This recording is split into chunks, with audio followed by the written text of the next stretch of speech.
time for the papers this morning, and we're joined by editor of Spike, Tom Slater, and political consultant Emma Burnell, if I can get my teeth in. I think Dr. Sam took them with him. Yes, he does. Let's have a look, Tom, at The Observer, should we?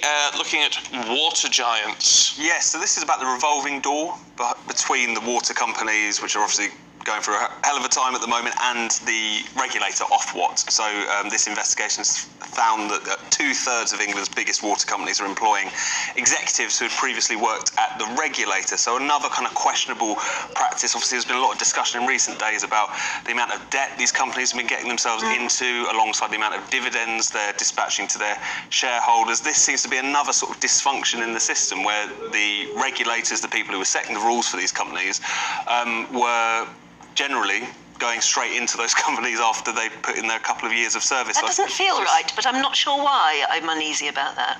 Why should we be uneasy about that? I suppose the concern would be that the closer that you have the companies to the regulators, the more that there's that kind of revolving door, that kind of channel between the two, the easier time they're going to get. And whilst I think it was a mistake to privatise water in the first place, it's a natural monopoly in all these situations and so on. The point that was always made on the other side was you just need good regulation. Surely this isn't good regulation if you have that kind of back and forth. A bit too close. Yeah.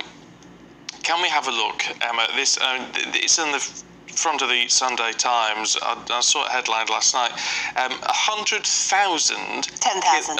10,000, beg your pardon, killed by asbestos in schools.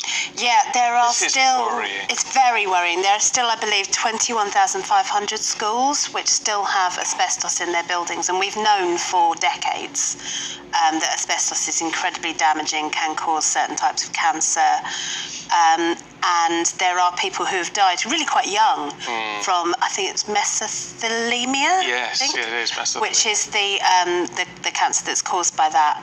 So You get people pleural going, plaques as well and things. yeah, it's so we really do need, and unfortunately, of course, there was in the early 2000s a scheme that was set up by the government called Building Schools for the Future, which was going to upgrade all our buildings, and it was cancelled under the austerity programme.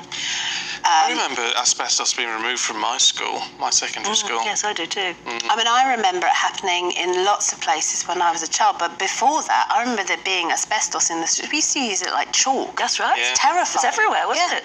Yeah. So it's just a case of, and I think one of the things, the Times is now campaigning on this, and they're saying we're going to be retrofitting all these buildings anyway to reach net zero, to make sure that they're carbon neutral as possible. So while doing that, it surely makes sense to also make sure that these schools have... You'd have to close the school down completely while you removed the asbestos, wouldn't you?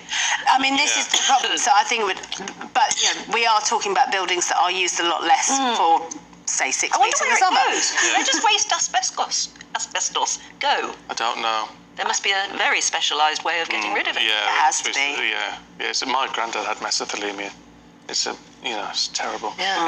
Right, we've got to leave it there, sadly. I know it's a very quick run through, but it means we're going to give you lots of extra special time in the next hour. Fabulous. I look forward to more that. stories. Thank you both very much indeed.